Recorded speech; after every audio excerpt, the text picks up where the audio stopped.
I'm Thomas, your host, coming to you from Portland, Oregon. We're going to listen to these great texts and read them slowly for study, for reflection, or simply to drift away. If you feel so inclined, like, share, and subscribe. Settle in. Let's begin. Algernon Blackwood was a master of the strange and the uncanny, a writer who could weave tales that would send shivers down your spine even in broad daylight. His work from 1910, The Wendigo, is a prime example of his talent for blending the everyday with the unworldly. In the early 20th century, when this story was written, society was grappling with modernity and the unknown.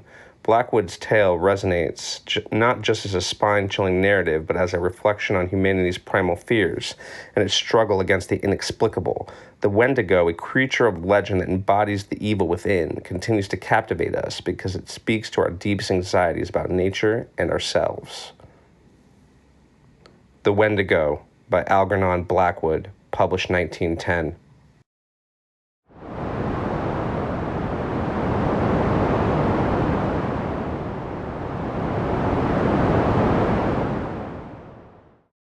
A considerable number of hunting parties were out that year without finding so much as a fresh trail, for the moose were uncommonly shy, and the various Nimrods returned to the bosoms of their respective families with the best excuses the facts of their imaginations could suggest. Dr. Cathcart, among others, came back without a trophy, but he brought instead the memory of an experience which he declares was worth all the bull moose that had ever been shot. But then Cathcart of Aberdeen was interested in other things besides moose, amongst them the vagaries of the human mind. This particular story, however, found no mention in his book on collective hallucination for the simple reason, so he confided once to a fellow colleague, that he himself played too intimate a part in it to form a competent judgment of the affair as a whole. Besides himself and his guide, Hank Davis, there was young Simpson, his nephew, a divinity student destined for the Wee Kirk, then on his first visit to Canadian backwoods, and the latter's guide, Defago. Joseph Defago was a French Canuck who had strayed from his native province of Quebec years before, and had got caught in rat portage when the Canadian Pacific Railway was a-building, a man who, in addition to his unparalleled knowledge of woodcraft and bush lore, could also sing the old voyageur songs and tell a capital hunting yarn into the bargain.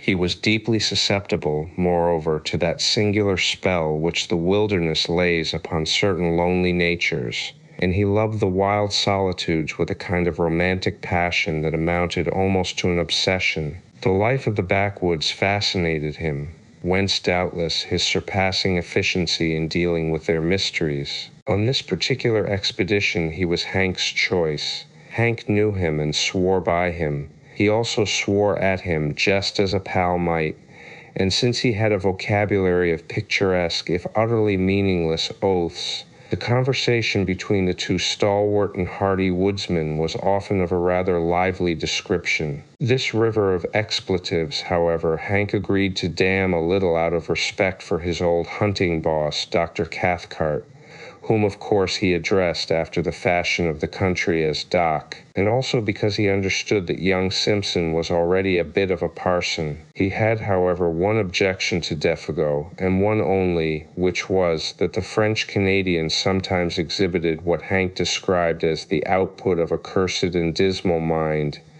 meaning apparently that he sometimes was true to type, Latin type, and suffered fits of a kind of silent moroseness when nothing could induce him to utter speech. Defago, that is to say, was imaginative and melancholy, and as a rule it was too long a spell of civilization that induced the attacks, for a few days of the wilderness invariably cured them.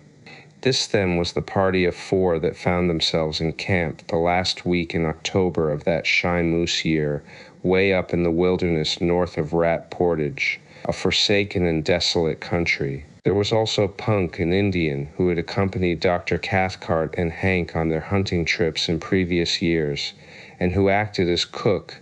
His duty was merely to stay in camp, catch fish, and prepare venison steaks and coffee at a few minutes' notice. He dressed in the worn-out clothes bequeathed to him by former patrons, and except for his coarse black hair and dark skin, he looked in these city garments no more like a real than a stage looks like a real African. For all that, however, Punk had in him still the instincts of his dying race.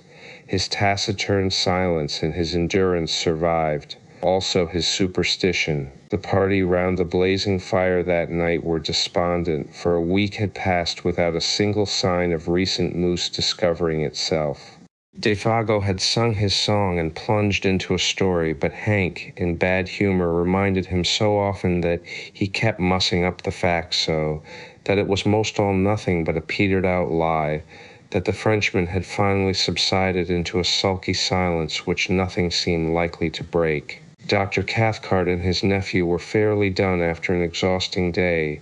Punk was washing up the dishes, grunting to himself under the lean-to of branches, where he later also slept. No one troubled to stir the slowly dying fire. Overhead the stars were brilliant in a sky quite wintry, and there was so little wind that ice was already forming stealthily along the shores of the still lake behind them. The silence of the vast listening forest stole forward and enveloped them. Hank broke in suddenly with his nasal voice. "I'm in favor of breaking new ground tomorrow, Doc," he observed with energy, looking across at his employer. "We don't stand a dead chance around here." "Agreed," said Cathcart, always a man of few words. "Think the idea's good." "Sure, Pop, it's good," Hank resumed with confidence. "Suppose now you and I strike west, up Garden Lake way for a change. None of us ain't touched that quiet bit of land yet. I'm with you. And you, Defago, take Mr. Simpson along in the small canoe, skip across the lake, portage over into 50 Island water, and take a good squint down that southern shore. The moose yarded there like hell last year, and for all we know they may be doing it again this year just to spite us." Defago, keeping his eyes on the fire, said nothing by way of reply. He was still offended, possibly, about his interrupted story. "No one's been up that way this year, and I'll lay my bottom dollar on that," Hank added with emphasis, as though he had a reason for knowing. He looked over at his partner sharply. "Better take the little silk tent and stay away a couple of nights," he concluded, as though the matter were definitely settled. For Hank was recognized as general organizer of the hunt and in charge of the party. It was obvious to anyone that Defago did not jump at the plan, but his silence seemed to convey something more than ordinary disapproval, and across his sensitive dark face there passed a curious expression like a flash of firelight. Not so quickly, however, that the three men had not time to catch it. "He funked for some reason, I thought," Simpson said afterwards in the tent he shared with his uncle. Dr. Cathcart made no immediate reply, although the look had interested him enough at the time for him to make a mental note of it. The expression had caused him a passing uneasiness he could not quite account for at the moment. But Hank, of course, had been the first to notice it, and the odd thing was that instead of becoming explosive or angry over the other's reluctance, he at once began to humor him a bit. "But there ain't no special reason why no one's been up there this year," he said with a perceptible hush in his tone. "Not the reason you mean, anyway. Last year it was the fires that kept folks out, and this year I guess it just happened so, that's all." His manner was clearly meant to be encouraging. Joseph Defago raised his eyes a moment, then dropped them again. A breath of wind stole out of the forest and stirred the embers into a passing blaze. Dr. Cathcart again noticed the expression in the guide's face, and again he did not like it, but this time the nature of the look betrayed itself. In those eyes for an instant he caught the gleam of a man scared in his very soul. It disquieted him more than he cared to admit. "Bad Indians up that way?" he asked, with a laugh to ease matters a little, while Simpson, too sleepy to notice this subtle byplay, moved off to bed with a prodigious yawn. Or anything wrong with the country," he added when his nephew was out of hearing. Hank met his eye with something less than his usual frankness. "He's just skeered," he replied good-humoredly. "Skeered stiff about some old fiery tale. That's all, ain't it, old pard?" And he gave Defago a friendly kick on the moccasined foot that lay nearest the fire. Defago looked up quickly, as from an interrupted reverie, a reverie, however, that had not prevented his seeing all that went on about him. "Skeered, nothing," he answered with a flush of defiance. "There's nothing in the bush that can skeer Joseph Defago, and don't you forget it." And the natural energy with which he spoke made it impossible to know whether he told the whole truth or only a part of it. Hank turned towards the doctor. He was just going to add something when he stopped abruptly and looked round. A sound close behind them in the darkness made all three start. It was old Punk, who had moved up from his lean-to while they talked and now stood there just beyond the circle of firelight, listening.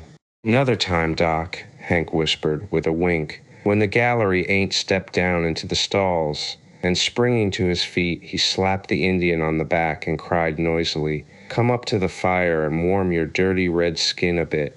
He dragged him towards the blaze and threw more wood on. "That was a mighty good feed you give us an hour or two back," he continued heartily, as though to set the man's thoughts on another scent. "And it ain't Christian to let you stand out there freezing your old soul to hell while we're getting all good and toasted." Punk moved in and warmed his feet, smiling darkly at the other's volubility, which he only half understood, but saying nothing. And presently Dr. Cathcart, seeing that further conversation was impossible, followed his nephew's example and moved off to the tent, leaving the three men smoking over the now blazing fire. It is not easy to undress in a small tent without waking one's companion, and Cathcart, hardened and warm-blooded as he was in spite of his 50-odd years, did what Hank would have described as considerable of his twilight in the open. He noticed during the process that Punk had meanwhile gone back to his lean-to, and that Hank and Defago were at it hammer and tongs, or rather hammer and anvil, the little French-Canadian being the anvil. It was all very like the conventional stage picture of Western melodrama, the fire lighting up their faces with patches of alternate red and black, Defago in slouch hat and moccasins in the part of the Badlands villain, Hank, open-faced and hatless, with that reckless fling of his shoulders, the honest and deceived hero, and old Punk eavesdropping in the background, supplying the atmosphere of mystery. The doctor smiled as he noticed the details, but at the same time something deep within him, he hardly knew what, shrank a little, as though an almost imperceptible breath of warning had touched the surface of his soul and was gone again before he could seize it. Probably it was traceable to that scared expression he had seen in the eyes of Defago. Probably, for this hint of fugitive emotion otherwise escaped his usually so keen analysis. Defago, he was vaguely aware, might cause trouble somehow. He was not as steady a guide as Hank, for instance. Further than that he could not get. He watched the men a moment longer before diving into the stuffy tent where Simpson already slept soundly. Hank, he saw, was swearing like a mad African in a New York saloon. But it was the swearing of affection. The ridiculous oaths flew freely now that the cause of their obstruction was asleep. Presently he put his arm almost tenderly upon his comrade's shoulder, and they moved off together into the shadows where their tent stood faintly glimmering. Punk, too, a moment later followed their example, and disappeared between his odorous blankets in the opposite direction. Dr. Cathcart then likewise turned in, weariness and sleep still fighting in his mind with an obscure curiosity to know what it was that had scared Defago about the country up 50 Island Water way, wondering too why Punk's presence had prevented the completion of what Hank had to say. Then sleep overtook him. He would know tomorrow. Hank would tell him the story while they trudged after the elusive moose. Deep silence fell about the little camp, planted there so audaciously in the jaws of the wilderness. The lake gleamed like a sheet of black glass beneath the stars. The cold air pricked. In the draughts of night that poured their silent tide from the depths of the forest, with messages from distant ridges and from lakes just beginning to freeze, there lay already the faint bleak odors of coming winter. White men with their dull scent might never have divined them. The fragrance of the wood fire would have concealed from them these almost electrical hints of moss and bark and hardening swamp 100 miles away. Even Hank and Defago, subtly in league with the soul of the woods as they were, would probably have spread their delicate nostrils in vain. But an hour later, when all slept like the dead, old Punk crept from his blankets and went down to the shore of the lake like a shadow, silently, as only Indian blood can move. He raised his head and looked about him. The thick darkness rendered sight of small avail, but like the animals, he possessed other senses that darkness could not mute. He listened, then sniffed the air. Motionless as a hemlock stem, he stood there. After 5 minutes again, he lifted his head and sniffed, and yet once again, a tingling of the wonderful nerves that betrayed itself by no outer sign ran through him as he tasted the keen air. Then, merging his figure into the surrounding blackness in a way that only wild men and animals understand, he turned, still moving like a shadow, and went stealthily back to his lean-to in his bed. And soon after he slept, the change of wind he had divined stirred gently the reflection of the stars within the lake. Rising among the far ridges of the country beyond 50 Island Water, it came from the direction in which he had stared, and it passed over the sleeping camp with a faint and sighing murmur through the tops of the big trees that was almost too delicate to be audible. With it down the desert paths of night, though too faint, too high even for the Indian's hair-like nerves, there passed a curious thin odor, strangely disquieting, an odor of something that seemed unfamiliar, utterly unknown. The French-Canadian and the man of Indian blood each stirred uneasily in his sleep just about this time, though neither of them woke. Then the ghost of that unforgettably strange odor passed away and was lost among the leagues of tenantless forest beyond. In the morning the camp was astir before the sun. There had been a light fall of snow during the night, and the air was sharp. Punk had done his duty betimes, for the odors of coffee and fried bacon reached every tent. All were in good spirits. "Wind shifted," cried Hank vigorously, watching Simpson and his guide already loading the small canoe. "It's across the lake, dead right for you fellers, and the snow'll make bully trails. If there's any moose mussing around up thar, they'll not get so much as a tail-end scent of you with the wind as it is." "Good luck, Monsieur Defagot," he added, facetiously giving the name its French pronunciation for once. "Bonne chance." Defagot returned the good wishes, apparently in the best of spirits, the silent mood gone. Before 8 o'clock old Punk had the camp to himself. Cathcart and Hank were far along the trail that led westwards, while the canoe that carried Defagot and Simpson, with silk tent and grub for 2 days, was already a dark speck bobbing on the bosom of the lake, going due east. The wintry sharpness of the air was tempered now by a sun that topped the wooded ridges and blazed with a luxurious warmth upon the world of lake and forest below. Loons flew skimming through the sparkling spray that the wind lifted. Divers shook their dripping heads to the sun and popped smartly out of sight again, and as far as eye could reach rose the leagues of endless crowding bush, desolate in its lonely sweep and grandeur, untrodden by foot of man, and stretching its mighty and unbroken carpet right up to the frozen shores of Hudson Bay.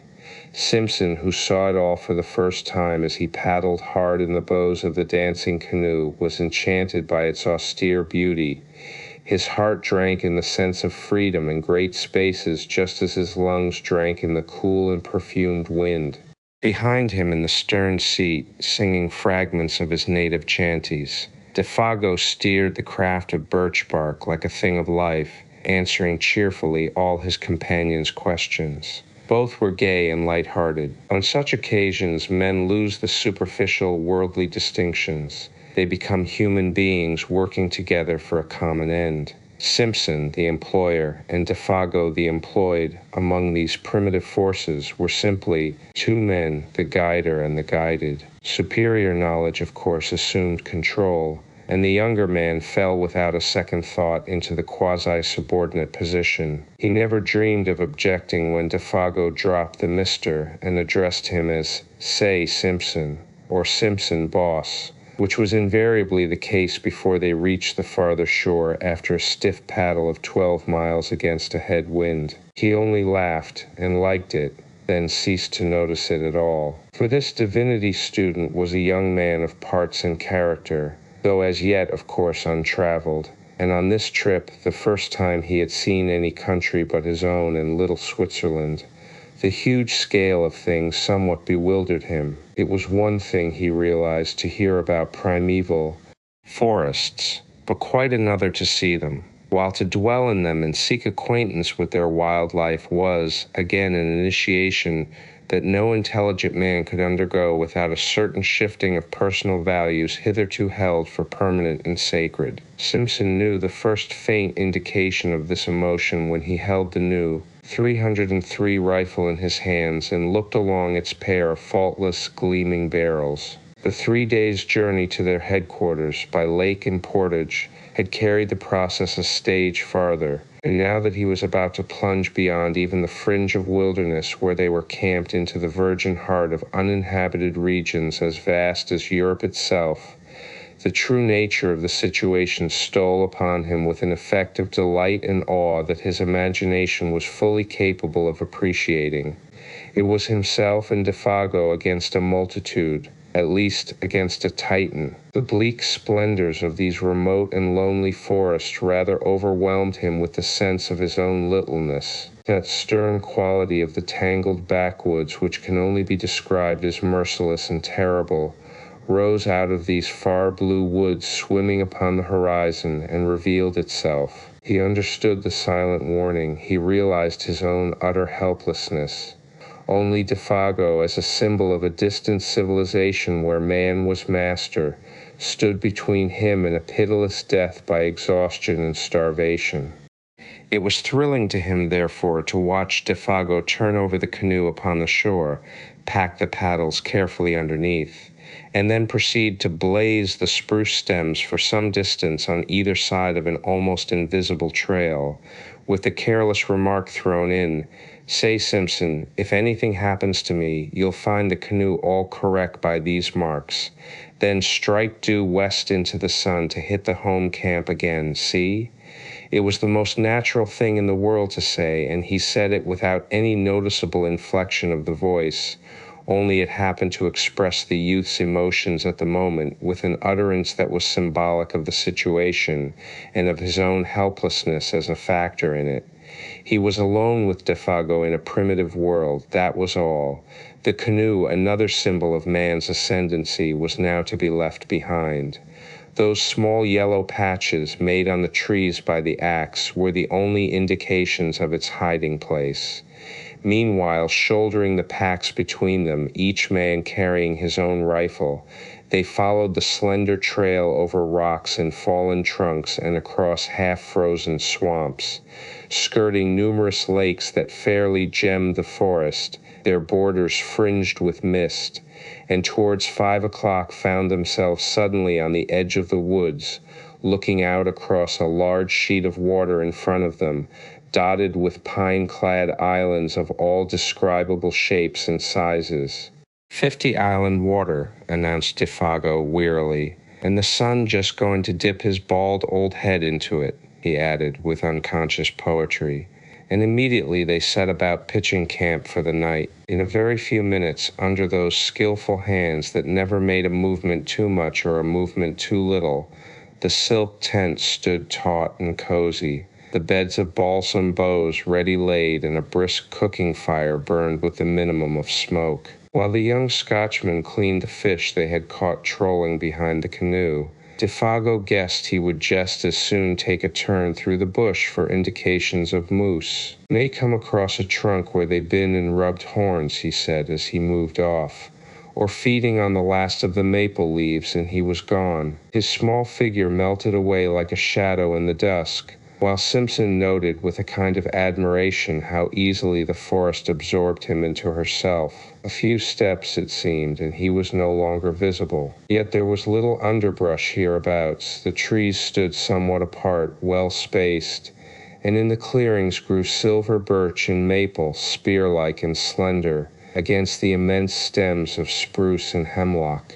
But for occasional prostrate monsters, and the boulders of gray rock that thrust uncouth shoulders here and there out of the ground, it might well have been a bit of park in the old country. Almost one might have seen in it the hand of man. A little to the right, however, began the great burnt section, miles in extent, proclaiming its real character, brûlé as it is called, where the fires of the previous year had raged for weeks, and the blackened stumps now rose gaunt and ugly, bereft of branches, like gigantic match heads stuck into the ground, native and desolate beyond words. The perfume of charcoal and rain-soaked ashes still hung faintly about it. The dusk rapidly deepened, the glades grew dark. The crackling of the fire and the wash of little waves along the rocky lake shore were the only sounds audible. The wind had dropped with the sun, and in all that vast world of branches nothing stirred. Any moment, it seemed, the woodland gods, who are to be worshipped in silence and loneliness, might stretch their mighty and terrific outlines among the trees. In front, through doorways pillared by huge straight stems, lay the stretch of 50-island water, a crescent-shaped lake some 15 miles from tip to tip, and perhaps 5 miles across where they were camped. A sky of rose and saffron, more clear than any atmosphere Simpson had ever known, still dropped its pale streaming fires across the waves, where the islands, 100 surely rather than 50, floated like the fairy barks of some enchanted fleet, fringed with pines whose crests fingered most delicately the sky. They almost seemed to move upwards as the light faded, about to weigh anchor and navigate the pathways of the heavens instead of the currents of their native and desolate lake, and strips of colored cloud like flaunting pennons signaled their departure to the stars. The beauty of the scene was strangely uplifting. Simpson smoked the fish and burnt his fingers into the bargain in his efforts to enjoy it, and at the same time tend the frying pan and the fire. Yet ever at the back of his thoughts lay that other aspect of the wilderness, the indifference to human life, the merciless spirit of desolation which took no note of man. The sense of his utter loneliness, now that even Defago had gone, came close as he looked about him and listened for the sound of his companion's returning footsteps. There was pleasure in the sensation, yet with it a perfectly comprehensible alarm. And instinctively the thought stirred in him, what could I do if anything happened and he did not come back? They enjoyed their well-earned supper, eating untold quantities of fish and drinking unmilked tea strong enough to kill men who had not covered 30 miles of hard going, eating little on the way. And when it was over, they smoked and told stories round the blazing fire, laughing, stretching weary limbs, and discussing plans for the morrow. Defago was in excellent spirits, though disappointed at having no signs of moose to report. But it was dark and he had not gone far. The brûlée, too, was bad. His clothes and hands were smeared with charcoal. Simpson, watching him, realized with renewed vividness their position, alone together in the wilderness. Defago, he said presently, these woods, you know, are a bit too big to feel quite at home in. To feel comfortable in, I mean. Eh? He merely gave expression to the mood of the moment. He was hardly prepared for the earnestness, the solemnity even, with which the guide took him up. You've hit it right, Simpson, boss, he replied, fixing his searching brown eyes on his face. And that's the truth, sure. There's no end to 'em, no end at all. Then he added in a lowered tone, as if to himself, there's lots found out that and gone plumb to pieces.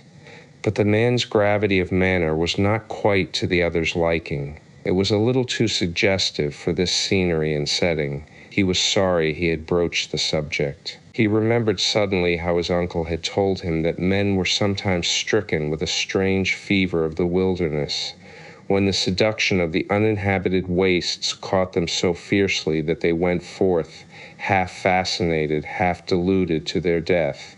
And he had a shrewd idea that his companion held something in sympathy with that queer type. He led the conversation on to other topics, on to Hank and the doctor, for instance, and the natural rivalry as to who should get the first sight of moose. If they went due west, observed Defago carelessly, there's 60 miles between us now. with old Punk at halfway house eating himself full to bustin' with fish and coffee. They laughed together over the picture, but the casual mention of those 60 miles again made Simpson realize the prodigious scale of this land where they hunted. 60 miles was a mere step, 200 little more than a step. Stories of lost hunters rose persistently before his memory. The passion and mystery of homeless and wandering men, seduced by the beauty of great forests, swept his soul in a way too vivid to be quite pleasant. He wondered vaguely whether it was the mood of his companion that invited the unwelcome suggestion with such persistence. "Sing us a song, Defago, if you're not too tired," he asked. "One of those old voyageur songs you sang the other night." He handed his tobacco pouch to the guide and then filled his own pipe, while the Canadian, nothing loath, sent his light voice across the lake in one of those plaintive, almost melancholy chanties with which lumbermen and trappers lessen the burden of their labor. There was an appealing and romantic flavor about it, something that recalled the atmosphere of the old pioneer days when Indians and wilderness were leagued together, battles frequent, and the old country farther off than it is today. The sound traveled pleasantly over the water, but the forest at their backs seemed to swallow it down with a single gulp that permitted neither echo nor resonance. It was in the middle of the third verse that Simpson noticed something unusual, something that brought his thoughts back with a rush from faraway scenes. A curious change had come into the man's voice. Even before he knew what it was, uneasiness caught him, and looking up quickly, he saw that Defago, though still singing, was peering about him into the bush, as though he heard or saw something. His voice grew fainter, dropped to a hush, then ceased altogether. The same instant, with a movement amazingly alert, he started to his feet and stood upright, sniffing the air. Like a dog scenting game, he drew the air into his nostrils in short, sharp breaths, turning quickly as he did so in all directions, and finally pointing down the lake shore eastwards. It was a performance unpleasantly suggestive and at the same time singularly dramatic. Simpson's heart fluttered disagreeably as he watched it. "Lord man, how you made me jump," he exclaimed, on his feet beside him the same instant, and peering over his shoulder into the sea of darkness. "What's up? Are you frightened?" Even before the question was out of his mouth, he knew it was foolish, for any man with a pair of eyes in his head could see that the Canadian had turned white down to his very gills. Not even sunburn and the glare of the fire could hide that. The student felt himself trembling a little, weakish in the knees. "What's up?" he repeated quickly. "Do you smell moose, or anything queer, anything wrong?" He lowered his voice instinctively. The forest pressed round them with its encircling wall. The nearer tree stems gleamed like bronze in the firelight. Beyond that, blackness, and, so far as he could tell, a silence of death. Just behind them, a passing puff of wind lifted a single leaf, looked at it, then laid it softly down again without disturbing the rest of the covey. It seemed as if a million invisible causes had combined just to produce that single visible effect. Other life pulsed about them, and was gone. Defago turned abruptly. The livid hue of his face had turned to a dirty gray. "I never said I heard or smelt nothin'," he said slowly and emphatically, in an oddly altered voice that conveyed somehow a touch of defiance. "I was only taking a look round, so to speak. It's always a mistake to be too previous with your questions." Then he added suddenly, with obvious effort in his more natural voice, "Have you got the matches, Boss Simpson?" and proceeded to light the pipe he had half filled just before he began to sing. Without speaking another word, they sat down again by the fire, Defago changing his side so that he could face the direction the wind came from, for even a tenderfoot could tell that.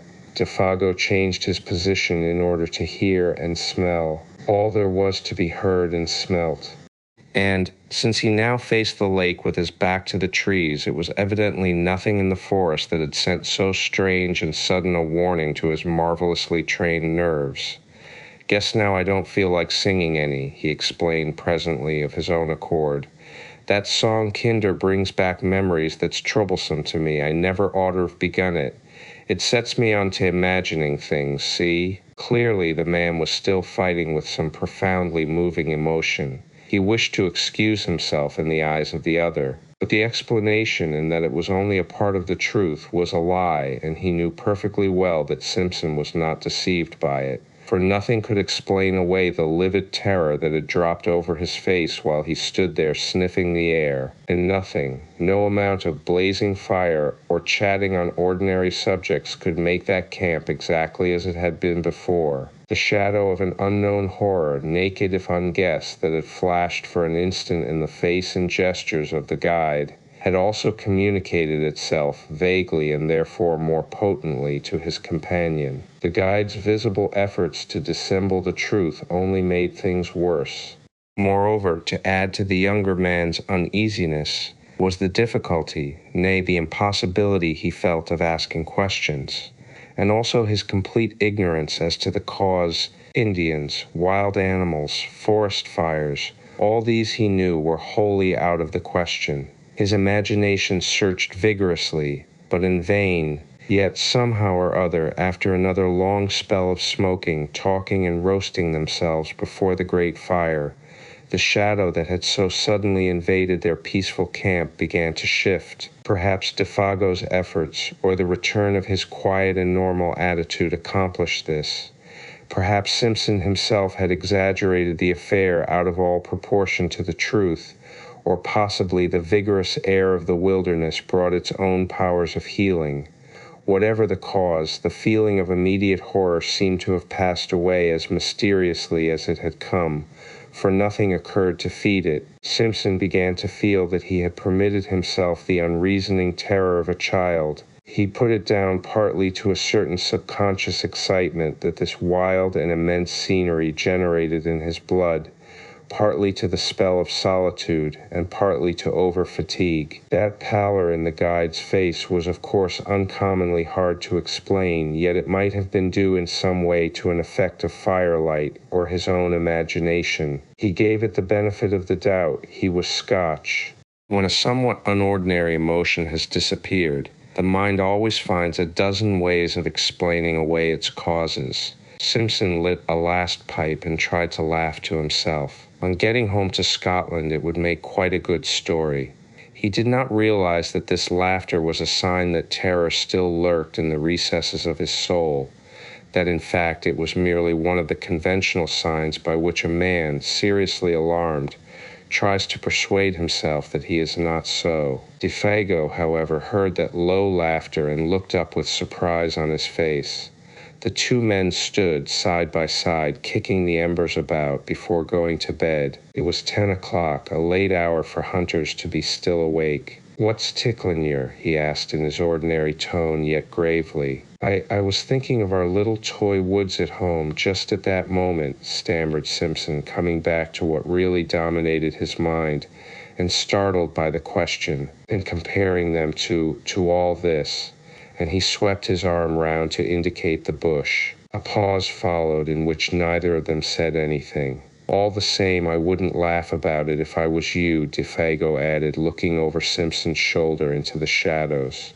"There's places in there nobody won't never see into. Nobody knows what lives in there either. Too big, too far off." The suggestion in the guide's manner was immense and horrible. Defago nodded. The expression on his face was dark. He too felt uneasy. The younger man understood that in a hinterland of this size there might well be depths of wood that would never in the life of the world be known or trodden. The thought was not exactly the sort he welcomed. In a loud voice, cheerfully, he suggested that it was time for bed. But the guide lingered, tinkering with the fire, arranging the stones needlessly, doing a dozen things that did not really need doing. Evidently there was something he wanted to say, yet found it difficult to get at. "Say you, Boss Simpson," he began suddenly, as the last shower of sparks went up into the air. "You don't smell nothing, do you? Nothing particular, I mean." The commonplace question, Simpson realized, veiled a dreadfully serious thought in his mind. A shiver ran down his back. "Nothing but burning wood," he replied firmly, kicking again at the embers. The sound of his own foot made him start. "And all the evening you ain't smelt nothing?" persisted the guide, peering at him through the gloom. "Nothing extraordinary and different to anything else you ever smelt before?" "No, no, man, nothing at all," he replied aggressively, half angrily. Defago's face cleared. "That's good," he exclaimed with evident relief. "That's good to hear." "Have you?" asked Simpson sharply, and the same instant regretted the question. The Canadian came closer in the darkness. He shook his head. "I guess not," he said, though without overwhelming conviction. "It must have been just that song of mine that did it. It's the song they sing in lumber camps and God-forsaken places like that, when they're skeered the Wendigos somewhere around doing a bit of swift traveling." "And what's the Wendigo, pray?" Simpson asked quickly, irritated because again he could not prevent that sudden shiver of the nerves. He knew that he was close upon the man's terror and the cause of it, yet a rushing, passionate curiosity overcame his better judgment and his fear. Defago turned swiftly and looked at him as though he were suddenly about to shriek. His eyes shone, but his mouth was wide open. Yet all he said, or whispered rather, for his voice sank very low, was, "It's nothing but what those lousy fellers believe when they've been hitting the bottle too long. A sort of great animal that lives up yonder," he jerked his head northwards, "quick as lightning in its tracks and bigger than anything else in the bush, and ain't supposed to be very good to look at, that's all." "A backwoods superstition," began Simpson, moving hastily toward the tent in order to shake off the hand of the guide that clutched his arm. Come, hurry up for God's sake and get the lantern going. It's time we were in bed and asleep if we're going to be up with the sun tomorrow." The guide was close on his heels. "I'm coming," he answered out of the darkness. "I'm coming." And after a slight delay he appeared with the lantern and hung it from a nail in the front pole of the tent. The shadows of 100 trees shifted their places quickly as he did so, and when he stumbled over the rope, diving swiftly inside, the whole tent trembled as though a gust of wind struck it. The two men lay down, without undressing, upon their beds of soft balsam boughs, cunningly arranged. Inside all was warm and cozy, but outside the world of crowding trees pressed close about them, marshalling their million shadows, and smothering the little tent that stood there like a wee white shell facing the ocean of tremendous forest. Between the two lonely figures within, however, there pressed another shadow that was not a shadow from the night. It was the shadow cast by the strange fear, never wholly exorcised, that had leaped suddenly upon Defago in the middle of his singing.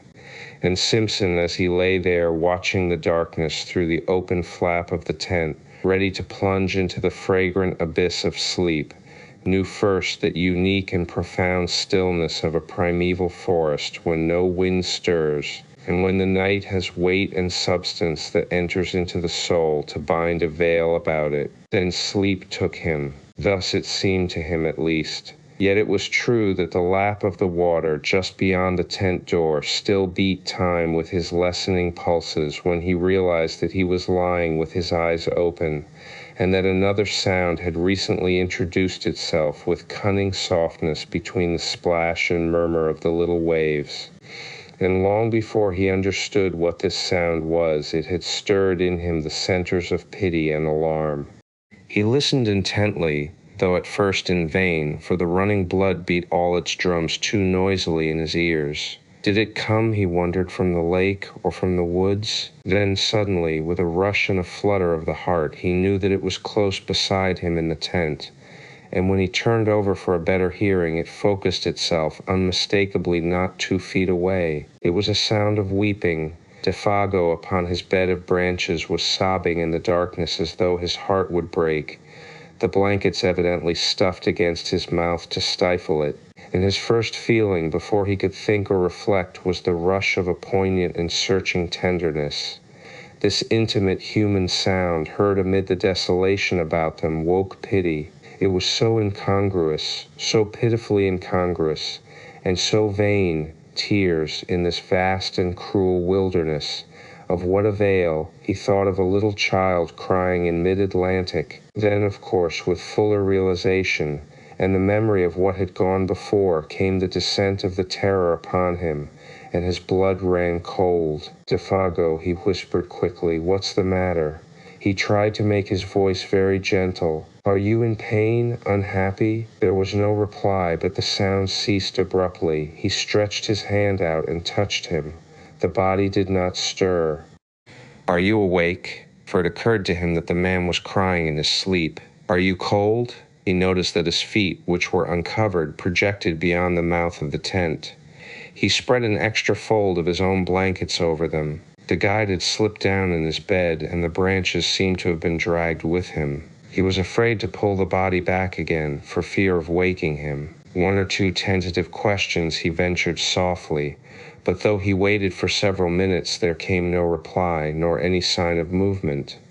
Presently he heard his regular and quiet breathing, and putting his hand again gently on the breast, felt the steady rise and fall beneath. "Let me know if anything's wrong," he whispered, "or if I can do anything. Wake me at once if you feel queer." He hardly knew what to say. He lay down again, thinking and wondering what it all meant. Defago, of course, had been crying in his sleep. Some dream or other had afflicted him. Yet never in his life would he forget that pitiful sound of sobbing, and the feeling that the whole awful wilderness of woods listened. His own mind busied itself for a long time with the recent events, of which this took its mysterious place as one, and though his reason successfully argued away all unwelcome suggestions, a sensation of uneasiness remained, resisting ejection, very deep-seated, peculiar beyond ordinary. But sleep, in the long run, proves greater than all emotions. His thoughts soon wandered again. He lay there, warm as toast, exceedingly weary. The night soothed and comforted, blunting the edges of memory and alarm. Half an hour later he was oblivious of everything in the outer world about him. Yet sleep, in this case, was his great enemy, concealing all approaches, smothering the warning of his nerves.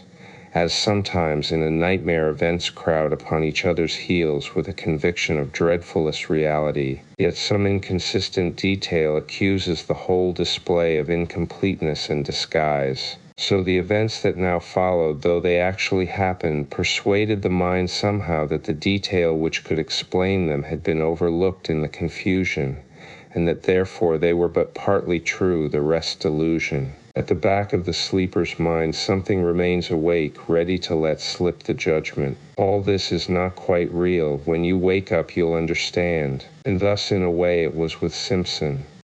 The events, not wholly inexplicable or incredible in themselves, yet remain for the man who saw and heard them a sequence of separate facts of cold horror, because the little piece that might have made the puzzle clear lay concealed or overlooked. So far as he can recall, it was a violent movement, running downwards through the tent towards the door, that first woke him and made him aware that his companion was sitting bolt upright beside him, quivering.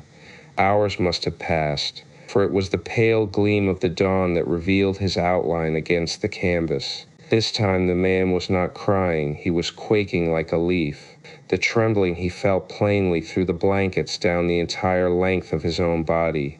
Defago had huddled down against him for protection, shrinking away from something that apparently concealed itself near the door flaps of the little tent. Simpson thereupon called out in a loud voice some question or other. In the first bewilderment of waking he does not remember exactly what, and the man made no reply. The atmosphere and feeling of true nightmare lay horribly about him, making movement and speech both difficult. At first, indeed, he was not sure where he was, whether in one of the earlier camps, or at home in his bed at Aberdeen. The sense of confusion was very troubling.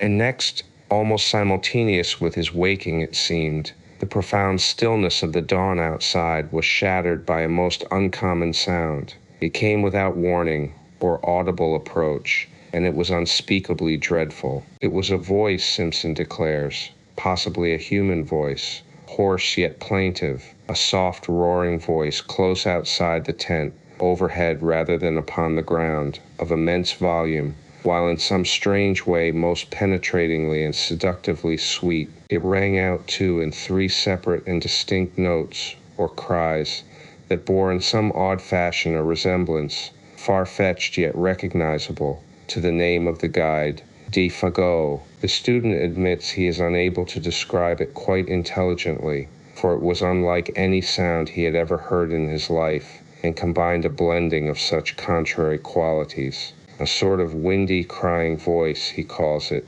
as of something lonely and untamed, wild and of abominable power, and, even before it ceased, dropping back into the great gulfs of silence, the guide beside him had sprung to his feet with an answering though unintelligible cry. He blundered against the tent pole with violence, shaking the whole structure, spreading his arms out frantically for more room, and kicking his legs impetuously free of the clinging blankets.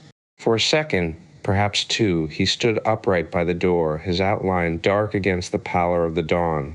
Then, with a furious, rushing speed, before his companion could move a hand to stop him, he shot with a plunge through the flaps of canvas, and was gone.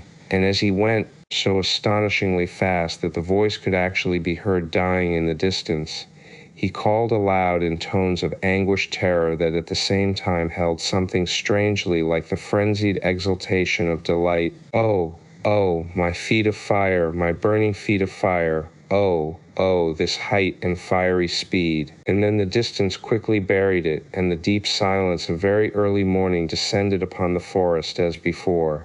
It had all come about with such rapidity that, but for the evidence of the empty bed beside him, Simpson could almost have believed it to have been the memory of a nightmare carried over from sleep. He still felt the warm pressure of that vanished body against his side. There lay the twisted blankets in a heap. The very tent yet trembled with the vehemence of the impetuous departure. The strange words rang in his ears, as though he still heard them in the distance. Wild language of a suddenly stricken mind.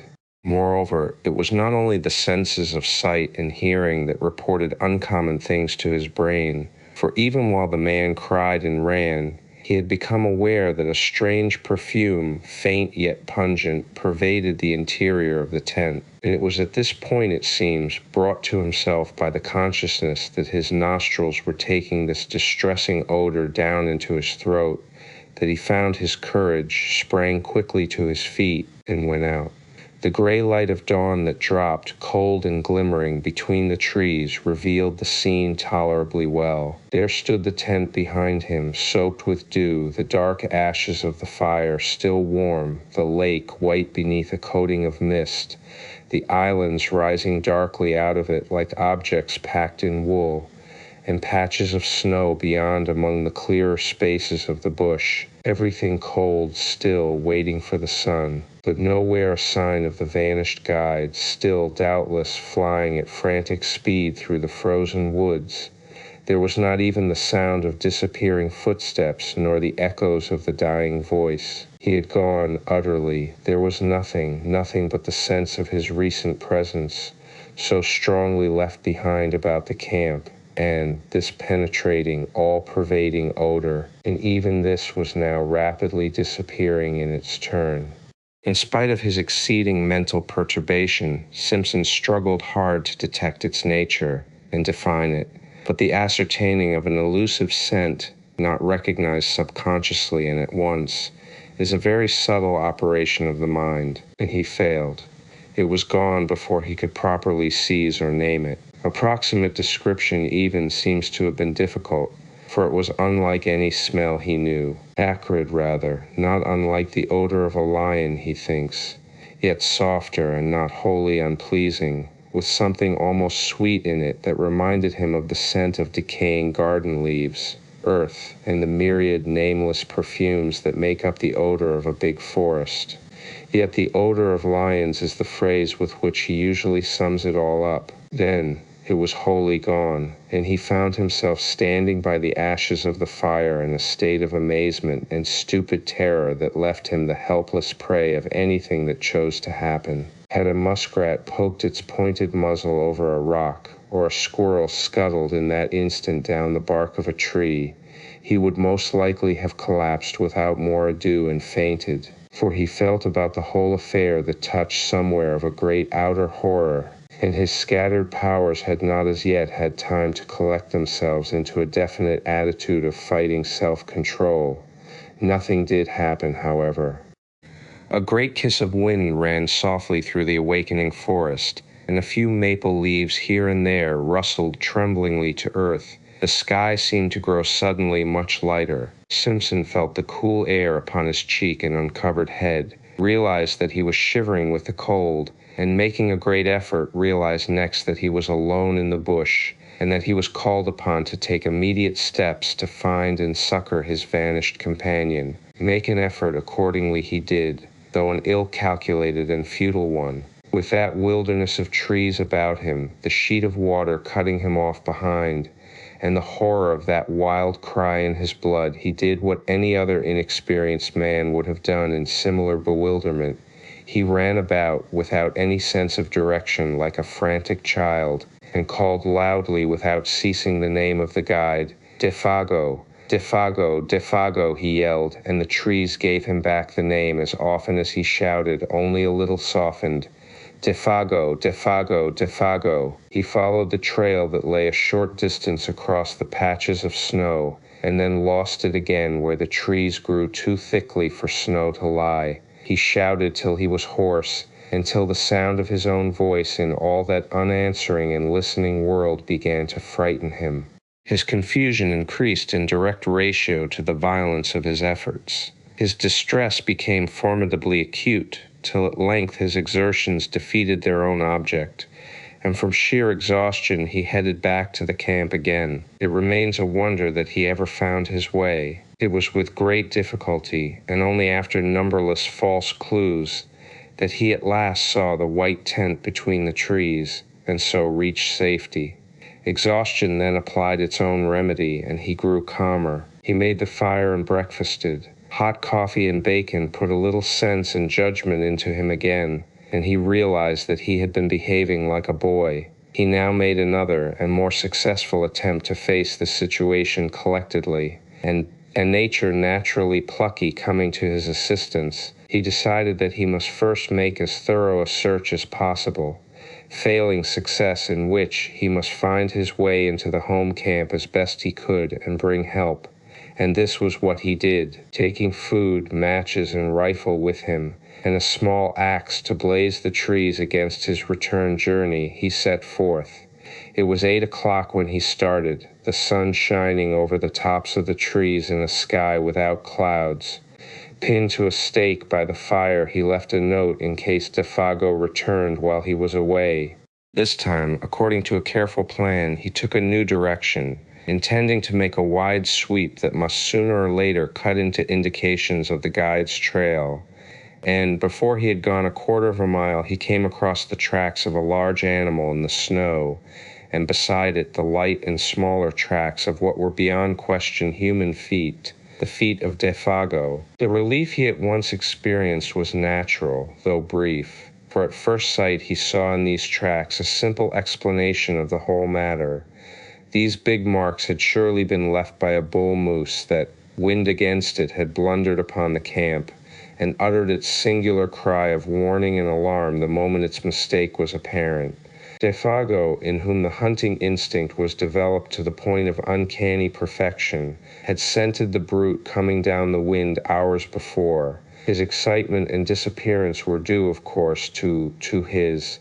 Then the impossible explanation at which he grasped faded, as common sense showed him mercilessly that none of this was true. No guide, much less a guide like Defago, could have acted in so irrational a way, going off even without his rifle. The whole affair demanded a far more complicated elucidation when he remembered the details of it all, the cry of terror, the amazing language, the gray face of horror when his nostrils first caught the new odor, that muffled sobbing in the darkness, and for this too now came back to him dimly, the man's original aversion for this particular bit of country. Besides, now that he examined them closer, these were not the tracks of a bull moose at all. Hank had explained to him the outline of a bull's hoofs, of a cow's or calf's too, for that matter. He had drawn them clearly on a strip of birch bark, and these were wholly different. They were big, round, ample, and with no pointed outline as of sharp hoofs. He wondered for a moment whether bear tracks were like that, There was no other animal he could think of, for caribou did not come so far south at this season, and even if they did, would leave hoof marks. They were ominous signs, these mysterious writings left in the snow by the unknown creature that had lured a human being away from safety, and when he coupled them in his imagination with that haunting sound that broke the stillness of the dawn, a momentary dizziness shook his mind, distressing him again beyond belief.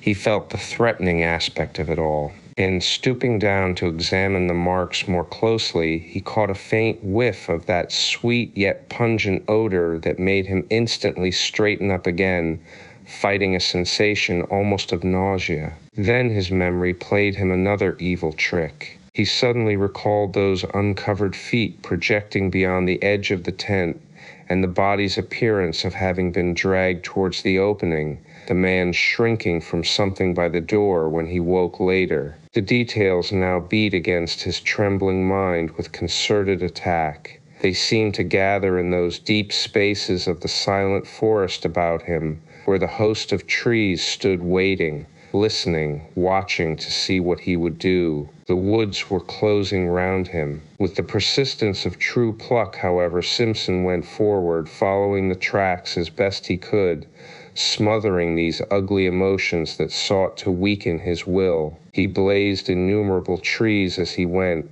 ever fearful of being unable to find the way back, and calling aloud at intervals of a few seconds the name of the guide. The dull tapping of the axe upon the massive trunks and the unnatural accents of his own voice became at length sounds that he even dreaded to make, dreaded to hear. For they drew attention without ceasing to his presence and exact whereabouts. And if it were really the case that something was hunting himself down in the same way that he was hunting down another, with a strong effort he crushed the thought out the instant it rose. It was the beginning, he realized, of a bewilderment utterly diabolical in kind that would speedily destroy him. Although the snow was not continuous, lying merely in shallow flurries over the more open spaces, he found no difficulty in following the tracks for the first few miles. They went straight as a ruled line wherever the trees permitted. The stride soon began to increase in length, till it finally assumed proportions that seemed absolutely impossible for any ordinary animal to have made. Like huge flying leaps they became. One of these he measured, and though he knew that stretch of 18 feet must be somehow wrong, he was at a complete loss to understand why he found no signs on the snow between the extreme points. But what perplexed him even more, making him feel his vision had gone utterly awry, was that Defago's stride increased in the same manner and finally covered the same incredible distances. It looked as if the great beast had lifted him with it and carried him across these astonishing intervals. Simpson, who was much longer in the limb, found that he could not compass even half the stretch by taking a running jump, and the sight of these huge tracks running side by side, silent evidence of a dreadful journey in which terror or madness had urged to impossible results, was profoundly moving. It shocked him in the secret depths of his soul. It was the most horrible thing his eyes had ever looked upon. He began to follow them mechanically, absent-mindedly almost, ever peering over his shoulder to see if he too were being followed by something with a gigantic tread. And soon it came about that he no longer quite realized what it was they signified, these impressions left upon the snow by something nameless and untamed, always accompanied by the footmarks of the little French Canadian, his guide, his comrade, the man who had shared his tent a few hours before, chatting, laughing, even singing by his side. For a man of his years and inexperience, only a canny Scot, perhaps, grounded in common sense and established in logic, could have preserved even that measure of balance that this youth somehow or other did manage to preserve through the whole adventure.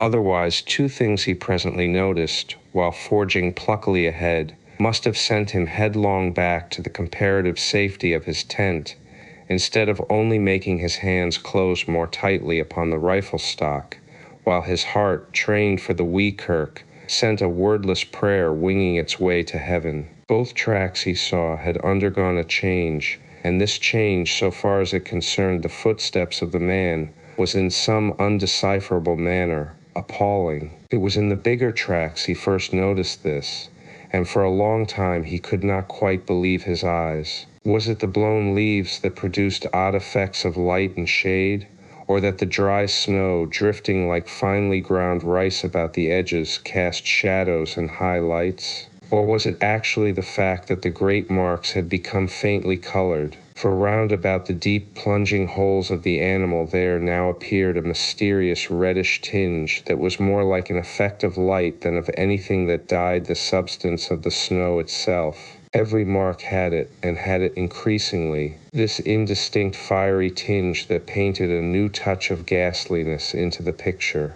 But when, wholly unable to explain or to credit it, he turned his attention to the other tracks to discover if they too bore similar witness, he noticed that these had meanwhile undergone a change that was infinitely worse, and charged with far more horrible suggestion. For in the last 100 yards or so, he saw that they had grown gradually into the semblance of the parent tread. Imperceptibly the change had come about, yet unmistakably. It was hard to see where the change first began. The result, however, was beyond question.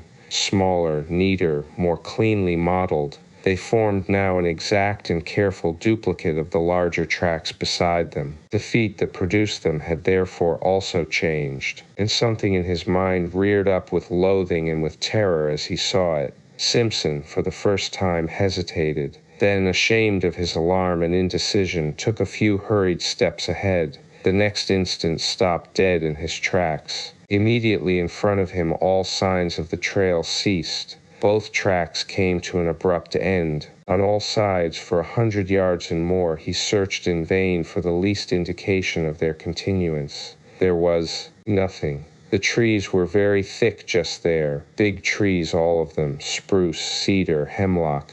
There was no underbrush. He stood looking about him all distraught, bereft of any power of judgment. Then he set to work to search again, and yet again, but always with the same result, nothing. The feet that printed the surface of the snow thus far had now apparently left the ground, and it was in that moment of distress and confusion that the whip of terror laid its most nicely calculated lash about his heart.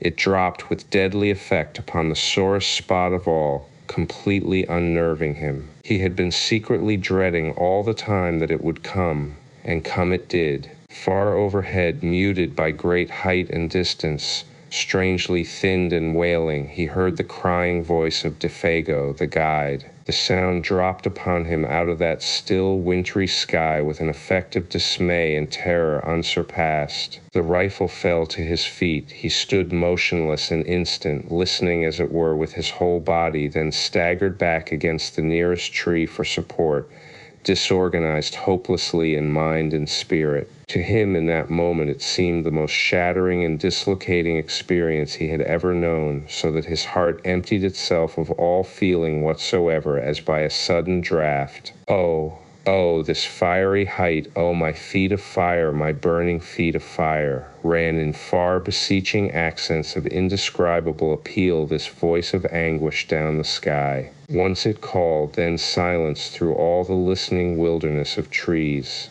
And Simpson, scarcely knowing what he did, presently found himself running wildly to and fro, searching, calling, tripping over roots and boulders, and flinging himself in a frenzy of undirected pursuit after the caller. Behind the screen of memory and emotion with which experience veils events, he plunged, distracted and half deranged, picking up false lights like a ship at sea, terror in his eyes and heart and soul. For the panic of the wilderness had called to him in that far voice, the power of untamed distance, the enticement of the desolation that destroys. He knew in that moment all the pains of someone hopelessly and irretrievably lost, suffering the lust and travail of a soul in the final loneliness. A vision of Defago, eternally hunted, driven and pursued across the ski vastness of those ancient forests, fled like a flame across the dark ruin of his thoughts. It seemed ages before he could find anything in the chaos of his disorganized sensations to which he could anchor himself steady for a moment,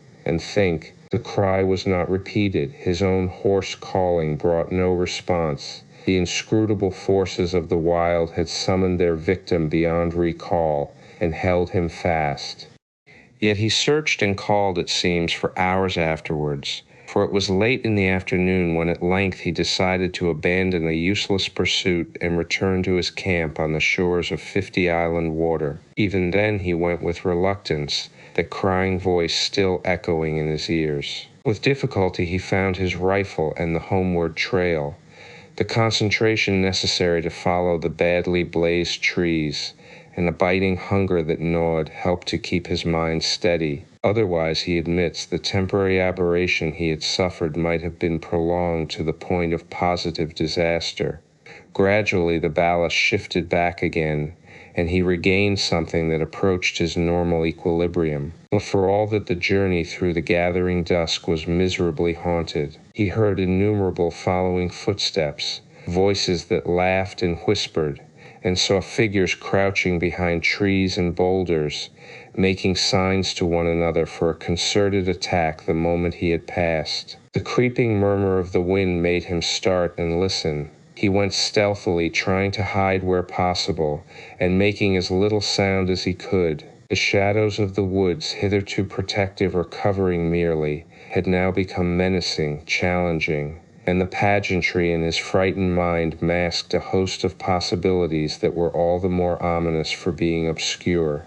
The presentiment of a nameless doom lurked ill-concealed behind every detail of what had happened. It was really admirable how he emerged victor in the end. Men of riper powers and experience might have come through the ordeal with less success. He had himself tolerably well in hand, all things considered, and his plan of action proves it. Sleep being absolutely out of the question, and traveling an unknown trail in the darkness equally impracticable, he sat up the whole of that night, rifle in hand, before a fire he never for a single moment allowed to die down. The severity of the haunted vigil marked his soul for life, but it was successfully accomplished, and with the very first signs of dawn he set forth upon the long return journey to the home camp to get help. As before, he left a written note to explain his absence, and to indicate where he had left a plentiful cache of food and matches, though he had no expectation that any human hands would find them. How Simpson found his way alone by the lake and forest might well make a story in itself,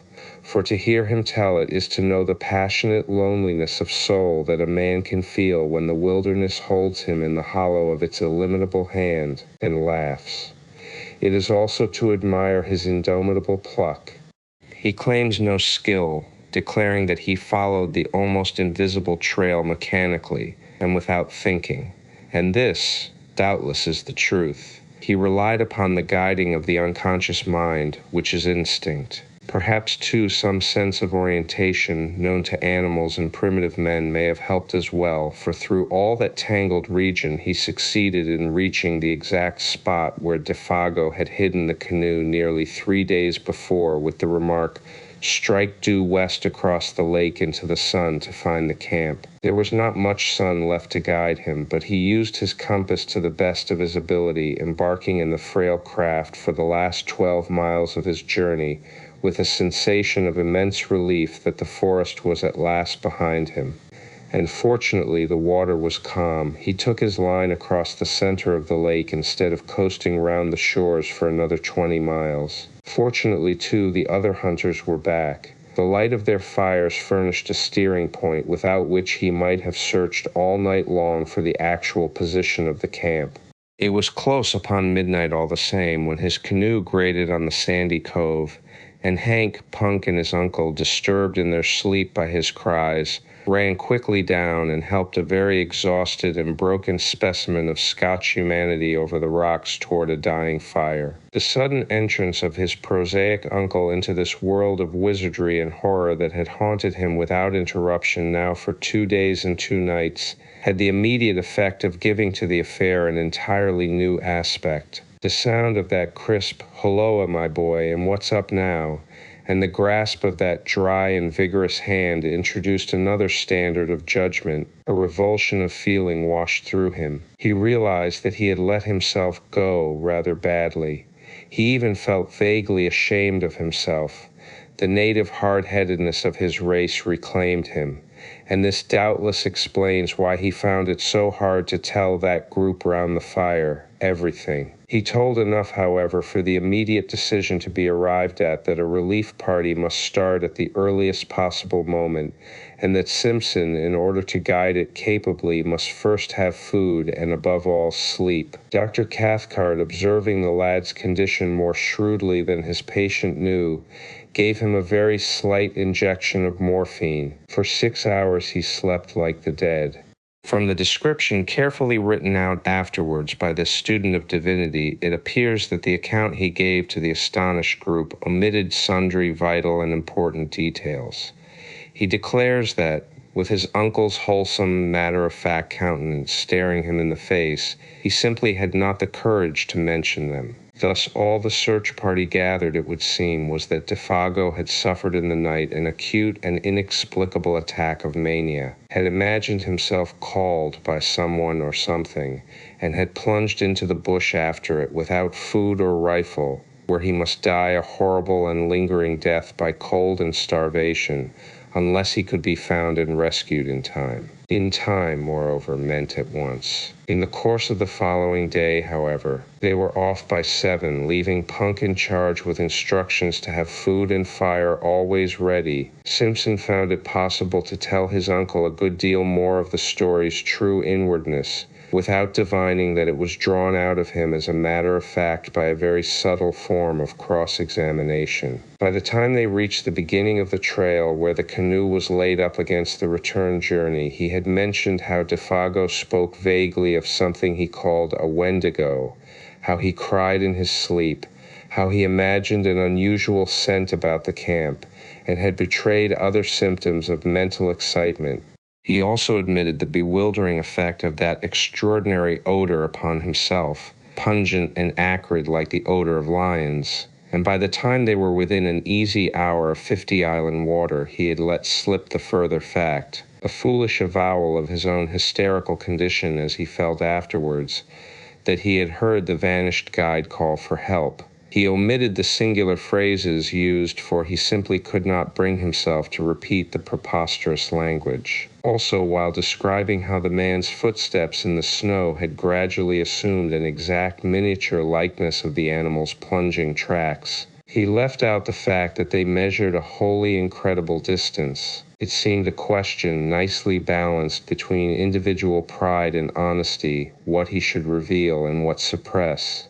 He mentioned the fiery tinge in the snow, for instance, yet shrank from telling that body and bed had been partly dragged out of the tent, with the net result that Dr. Cathcart, adroit psychologist that he fancied himself to be, had assured him clearly enough exactly where his mind, influenced by loneliness, bewilderment, and terror, had yielded to the strain and invited delusion. While praising his conduct, he managed at the same time to point out where, when, and how his mind had gone astray. He made his nephew think himself finer than he was by judicious praise, yet more foolish than he was by minimizing the value of the evidence. Like many another materialist, that is, he lied cleverly on the basis of insufficient knowledge, because the knowledge supplied seemed to his own particular intelligence inadmissible. The spell of these terrible solitudes, he said, cannot leave any mind untouched, any mind, that is, possessed of the higher imaginative qualities.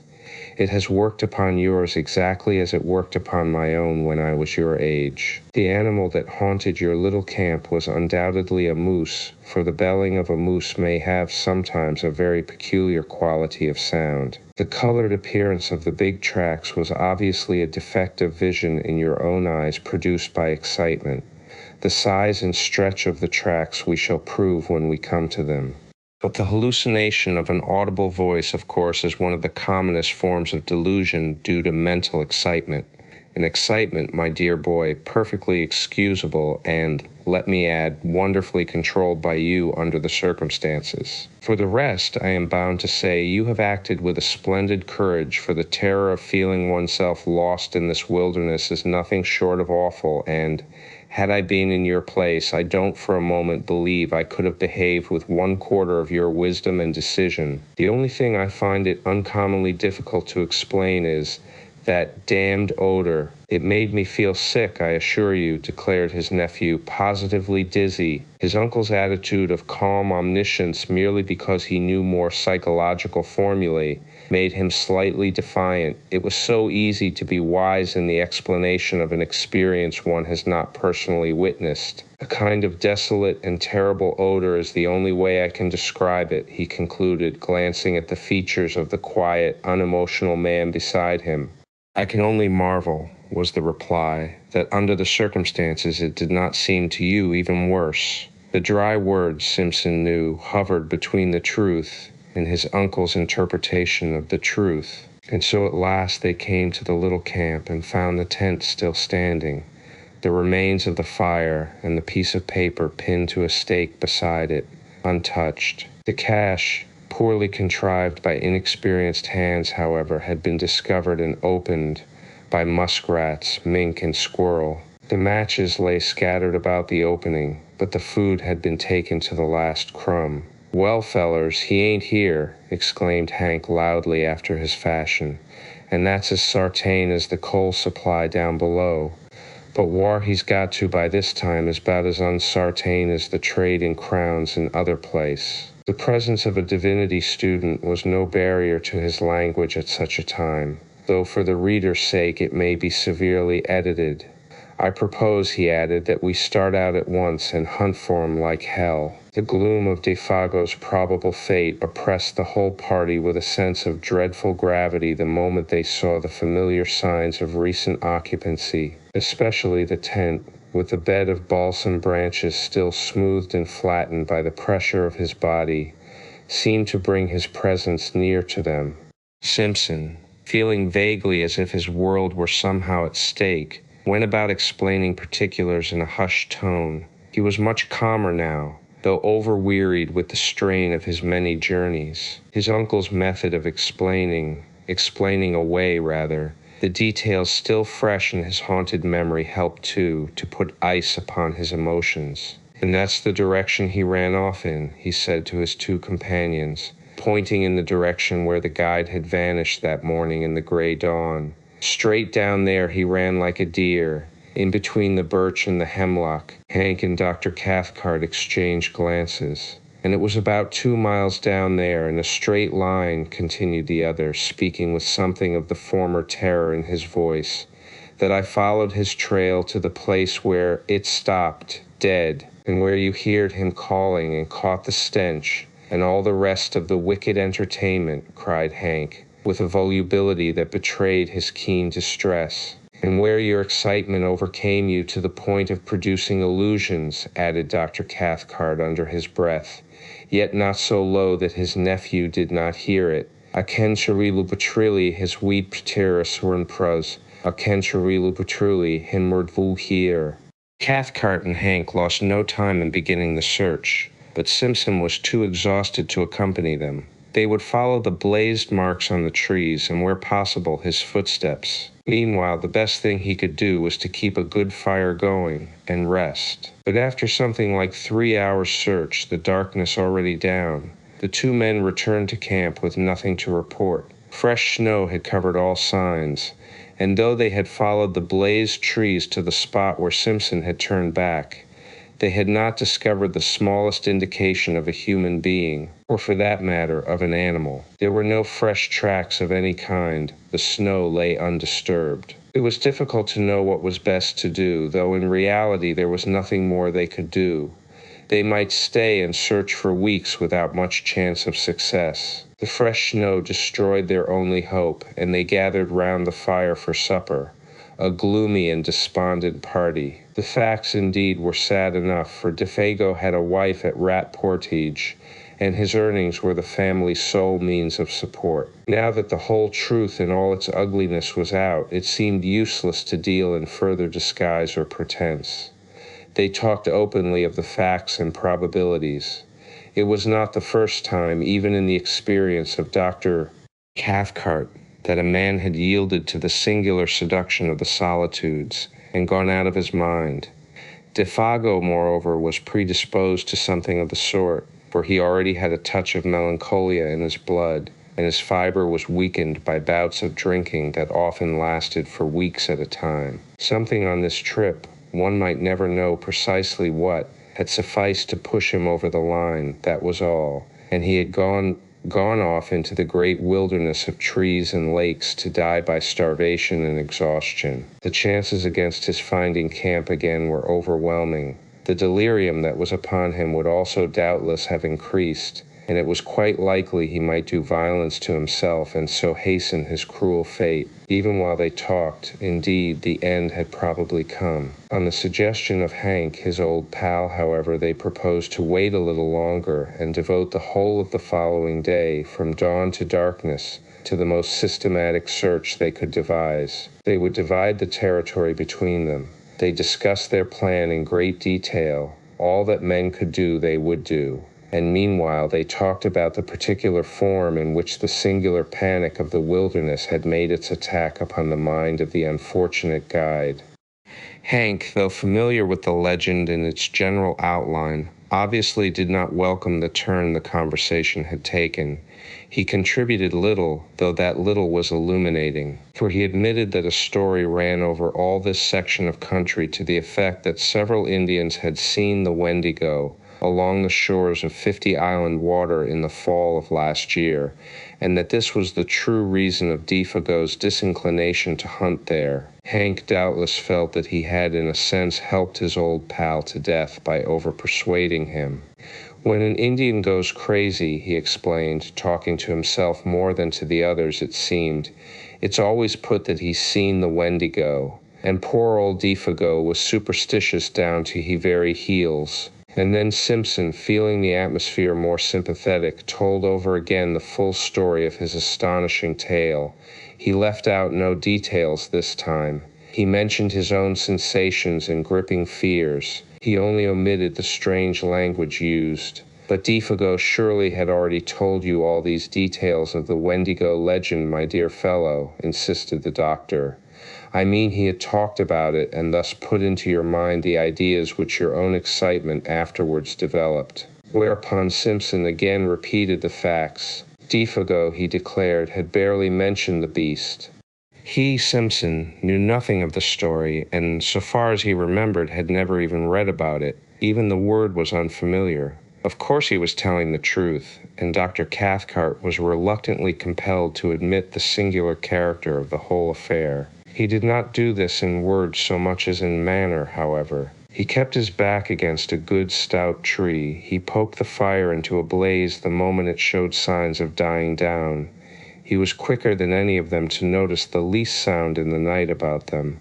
A fish jumping in the lake, a twig snapping in the bush, the dropping of occasional fragments of frozen snow from the branches overhead where the heat loosened them. His voice, too, changed a little in quality, becoming a shade less confident, lower also in tone. Fear, to put it plainly, hovered close about that little camp, and though all three would have been glad to speak of other matters, the only thing they seemed able to discuss was this, the source of their fear. They tried other subjects in vain. There was nothing to say about them. Hank was the most honest of the group. He said next to nothing. He never once, however, turned his back to the darkness.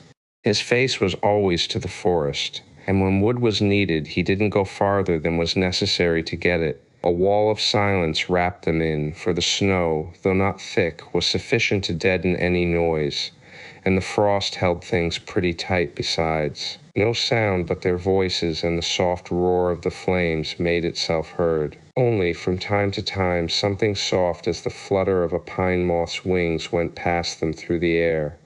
No one seemed anxious to go to bed. The hours slipped towards midnight. The legend is picturesque enough, observed the doctor after one of the longer pauses. speaking to break it rather than because he had anything to say. For the Wendigo is simply the call of the wild personified, which some natures hear to their own destruction. That's about it, Hank said presently. And there's no misunderstanding when you hear it. It calls you by name right enough. Another pause followed. Then Dr. Cathcart came back to the forbidden subject with a rush that made the others jump.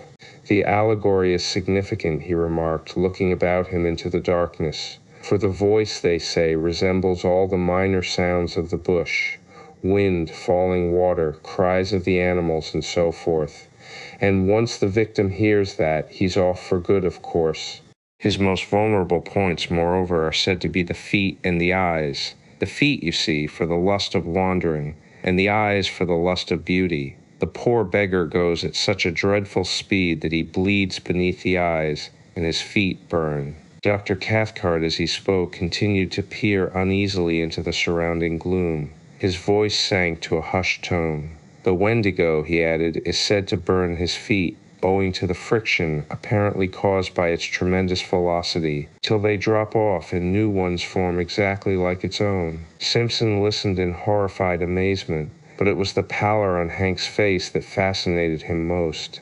He would willingly have stopped his ears and closed his eyes had he dared. It don't always keep to the ground neither, came in Hank's slow, heavy drawl, for it goes so high that he thinks the stars have set him all afire. And it'll take great thumping jumps sometimes and run along the tops of the trees carrying its partner with it, and then dropping him just as a fish hawk'll drop a pickerel to kill it before eating. And its food of all the muck in the whole bush is moss. And he laughed a short, unnatural laugh. It's a moss-eater, is the Wendigo, he added, looking up excitedly into the faces of his companions. Moss-eater, he repeated, with a string of the most outlandish oaths he could invent. But Simpson now understood the true purpose of all this talk. What these two men, each strong and experienced in his own way, dreaded more than anything else was silence. They were talking against time. They were also talking against darkness, against the invasion of panic, against the admission reflection might bring that they were in an enemy's country, against anything, in fact, rather than allow their inmost thoughts to assume control. He himself, already initiated by the awful vigil with terror, was beyond both of them in this respect. He had reached the stage where he was immune, but these two, the scoffing, analytical doctor and the honest, dogged backwoodsman, each sat trembling in the depths of his being. Thus the hours passed, and thus with lowered voices and a kind of taut inner resistance of spirit, this little group of humanity sat in the jaws of the wilderness, and talked foolishly of the terrible and haunting legend. It was an unequal contest, all things considered, for the wilderness had already the advantage of first attack and of a hostage. The fate of their comrade hung over them with a steadily increasing weight of oppression that finally became insupportable. It was Hank, after a pause longer than the preceding ones that no one seemed able to break, who first let loose all this pent-up emotion in very unexpected fashion, by springing suddenly to his feet and letting out the most ear-shattering yell imaginable into the night. He could not contain himself any longer, it seemed. To make it carry even beyond an ordinary cry, he interrupted its rhythm by shaking the palm of his hand before his mouth. "That's for Defago," he said, looking down at the other two with a queer, defiant laugh. "For it's my belief, the sandwiched oaths may be omitted, that my old partner's not far from us at this very minute." There was a vehemence and recklessness about his performance that made Simpson too start to his feet in amazement and betrayed even the doctor into letting the pipe slip from between his lips. Hank's face was ghastly, but Cathcart showed a sudden weakness, a loosening of all his faculties, as it were.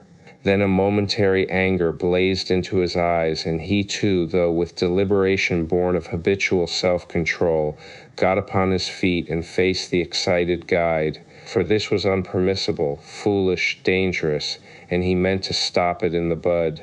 What might have happened in the next minute or two one may speculate about, yet never definitely know, for in the instant of profound silence that followed Hank's roaring voice, and as though in answer to it, something went past through the darkness of the sky overhead at terrific speed, something of necessity very large, for it displaced much air, while down between the trees there fell a faint and windy cry of a human voice, calling in tones of indescribable anguish and appeal.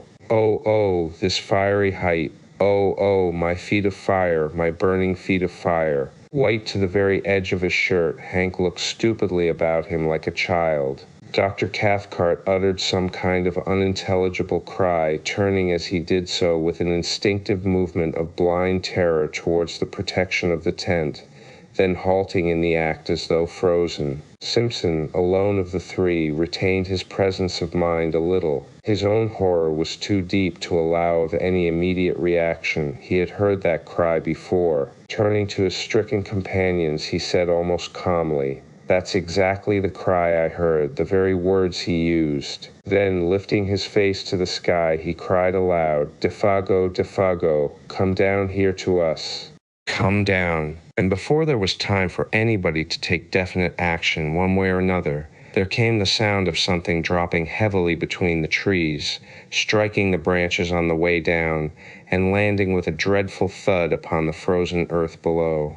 The crash and thunder of it was really terrific. "That's him, help me the good God," came from Hank in a whispering cry, half-choked, his hand going automatically toward the hunting knife in his belt. "And he's coming, he added, with an irrational laugh of horror as the sounds of heavy footsteps crunching over the snow became distinctly audible, approaching through the blackness towards the circle of light. And while the steps, with their stumbling motion, moved nearer and nearer upon them, the three men stood round that fire, motionless and dumb. Dr. Cathcart had the appearance of a man suddenly withered. Even his eyes did not move. Hank, suffering shockingly, seemed on the verge again of violent action, yet did nothing. He, too, was hewn of stone. Like stricken children they seemed. The picture was hideous.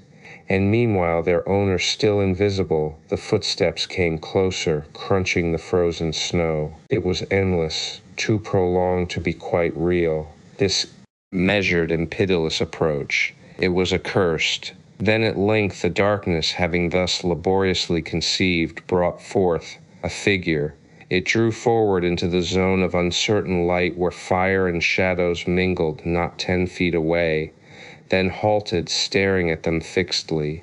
The same instant it started forward again with a spasmodic motion as of a thing moved by wires, and coming up closer to them, full into the glare of the fire, they perceived then that it was a man, and apparently that this man was Defago. Something like a skin of horror almost perceptibly drew down in that moment over every face, and 3 pairs of eyes shone through it as though they saw across the frontiers of normal vision into the unknown.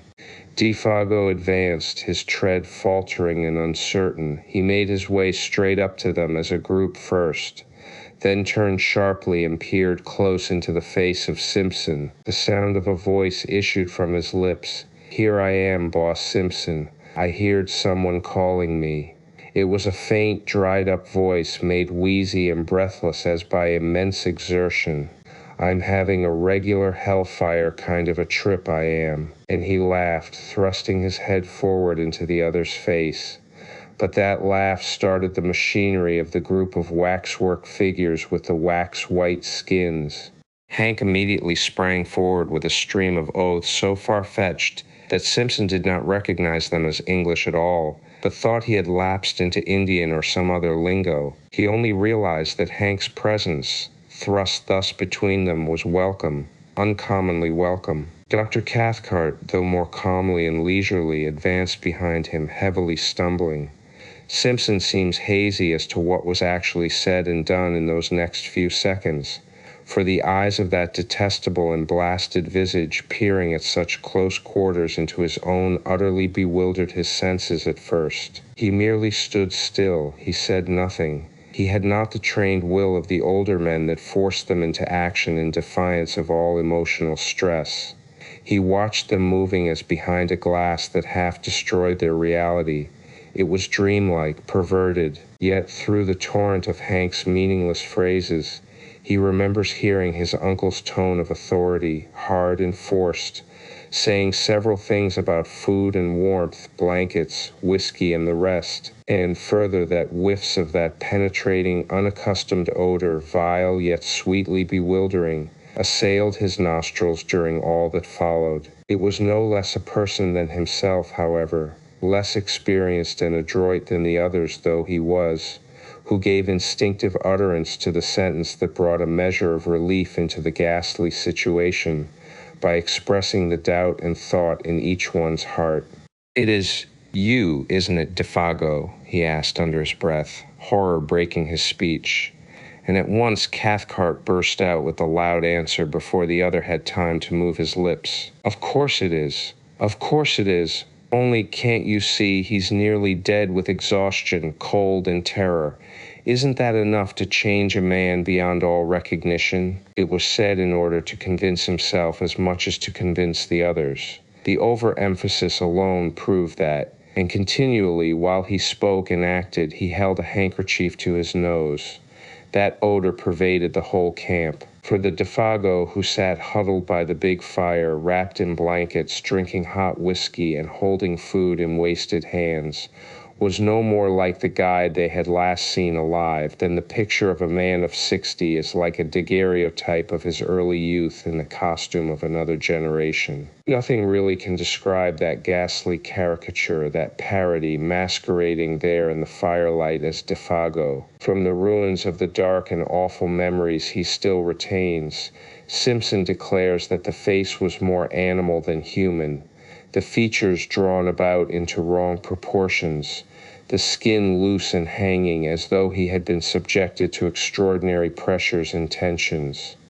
It made him think vaguely of those bladder faces blown up by the hawkers on Ludgate Hill that change their expression as they swell, and as they collapse emit a faint and wailing imitation of a voice. Both face and voice suggested some such abominable resemblance. But Cathcart, long afterwards, seeking to describe the indescribable, asserts that thus might have looked a face and body that had been in air so rarefied that, the weight of atmosphere being removed, the entire structure threatened to fly asunder and become incoherent. It was Hank, though all distraught and shaking with a tearing volume of emotion he could neither handle nor understand, who brought things to a head without much ado.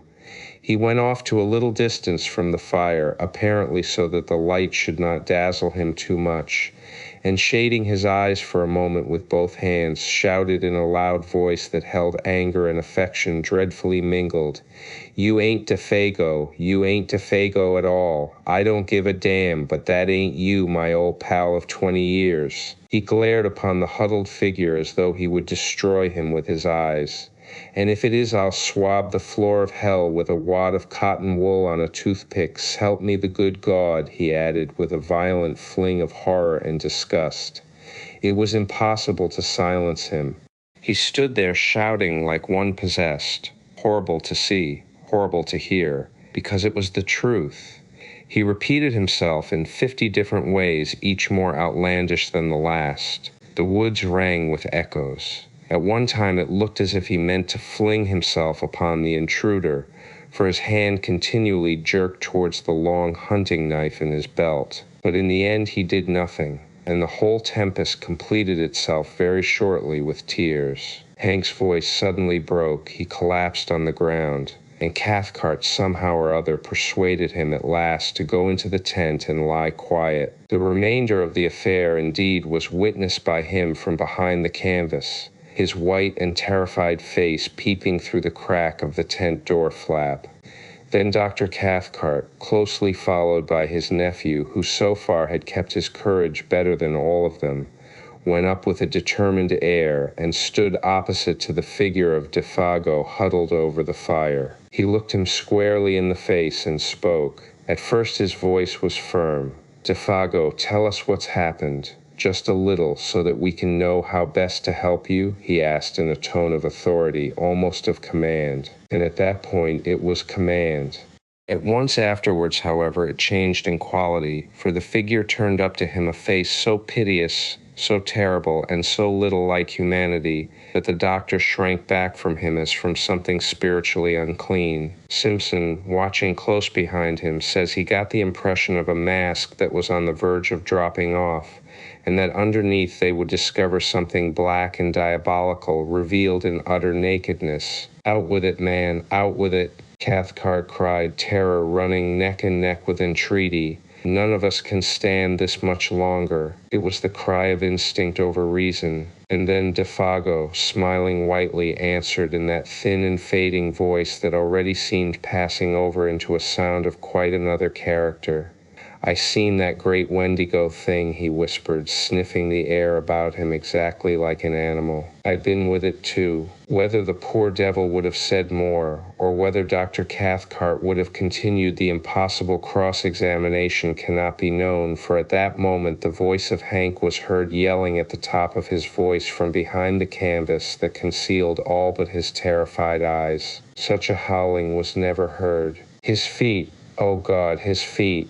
Look at his great changed feet. Defago, shuffling where he sat, had moved in such a way that for the first time his legs were in full light and his feet were visible. Yet Simpson had no time himself to see properly what Hank had seen, and Hank has never seen fit to tell. That same instant, with a leap like that of a frightened tiger, Cathcart was upon him, bundling the folds of blanket about his legs with such speed that the young student caught little more than a passing glimpse of something dark and oddly masked where moccasined feet ought to have been, and saw even that but with uncertain vision. Then, before the doctor had time to do more, or Simpson time to even think a question, much less ask it, Defago was standing upright in front of them, balancing with pain and difficulty, and upon his shapeless and twisted visage an expression so dark and so malicious that it was, in the true sense, monstrous.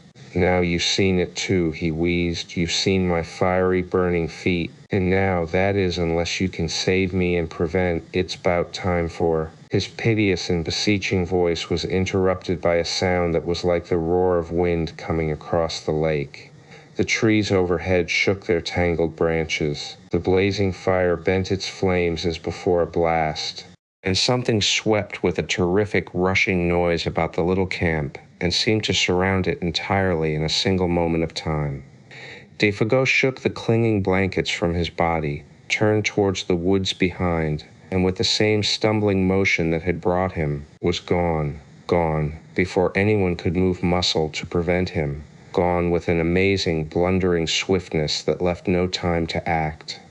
The darkness positively swallowed him, and less than a dozen seconds later, above the roar of the swaying trees and the shout of the sudden wind, all three men, watching and listening with stricken hearts, heard a cry that seemed to drop down upon them from a great height of sky and distance. Oh, this fiery height! Oh, my feet of fire, my burning feet of fire, then died away into untold space and silence. Dr. Cathcart, suddenly master of himself, and therefore of the others, was just able to seize Hank violently by the arm as he tried to dash headlong into the bush. "But I want ter know you," shrieked the guide. "I want ter see, that ain't him at all, but some devil that shunted into his place. Somehow or other, he admits he never quite knew how he accomplished it. He managed to keep him in the tent and pacify him." The doctor apparently had reached the stage where reaction had set in and allowed his own innate force to conquer.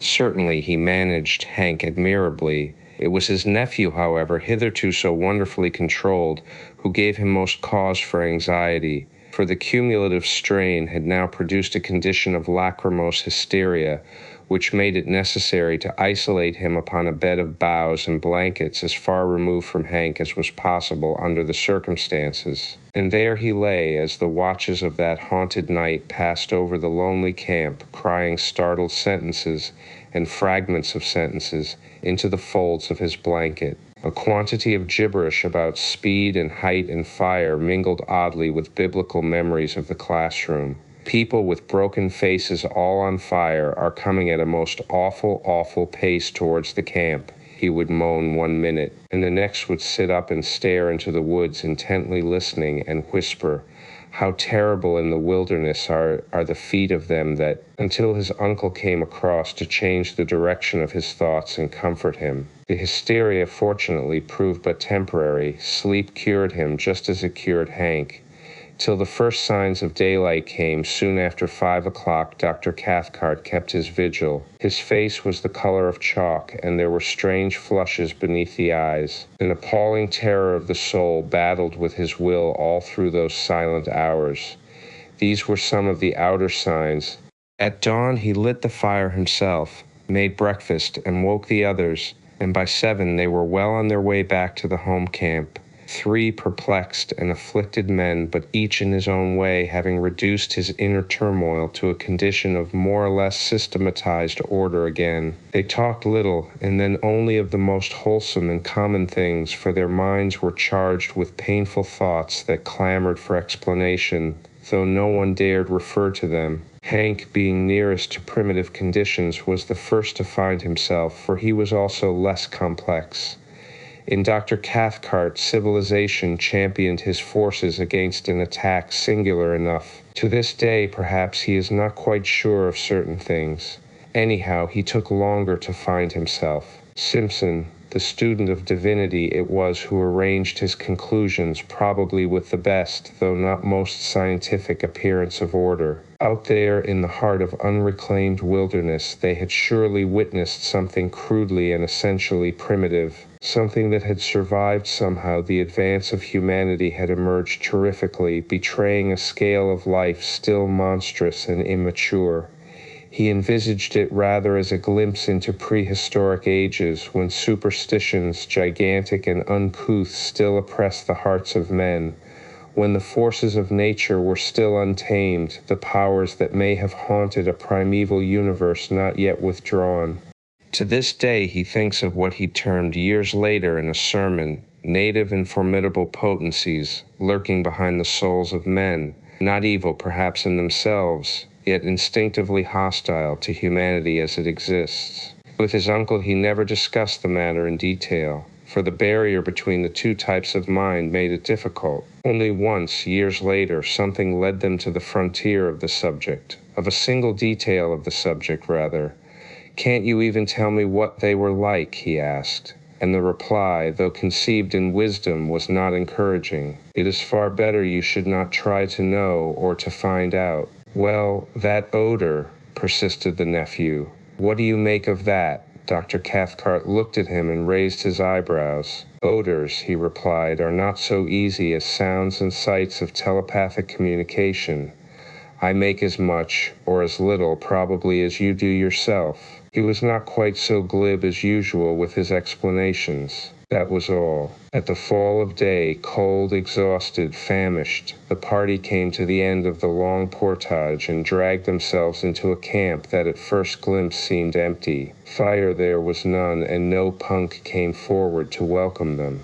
The emotional capacity of all 3 was too overspent to recognize either surprise or annoyance. But the cry of spontaneous affection that burst from the lips of Hank as he rushed ahead of them towards the fireplace came probably as a warning that the end of the amazing affair was not quite yet, and both Cathcart and his nephew confessed afterwards that when they saw him kneel down in his excitement and embrace something that reclined, gently moving beside the extinguished ashes, they felt in their very bones that this something would prove to be Defago, the true Defago returned. And so, indeed, it was. It is soon told. Exhausted to the point of emaciation, the French-Canadian, what was left of him that is, fumbled among the ashes, trying to make a fire. His body crouched there, the weak fingers obeying feebly the instinctive habit of a lifetime with twigs and matches. But there was no longer any mind to direct the simple operation. The mind had fled beyond recall, and with it, too, had fled memory. Not only recent events, but all previous life was a blank. This time it was the real man, though incredibly and horribly shrunken. On his face was no expression of any kind whatever, fear, welcome, or recognition. He did not seem to know who it was that embraced him, or who it was that fed, warmed, and spoke to him the words of comfort and relief. Forlorn and broken beyond all reach of human aid, the little man did meekly as he was bidden. The something that had constituted him individual had vanished forever. In some ways it was more terribly moving than anything they had yet seen. That idiot's smile as he drew wads of coarse moss from his swollen cheeks and told them that he was a damned moss-eater.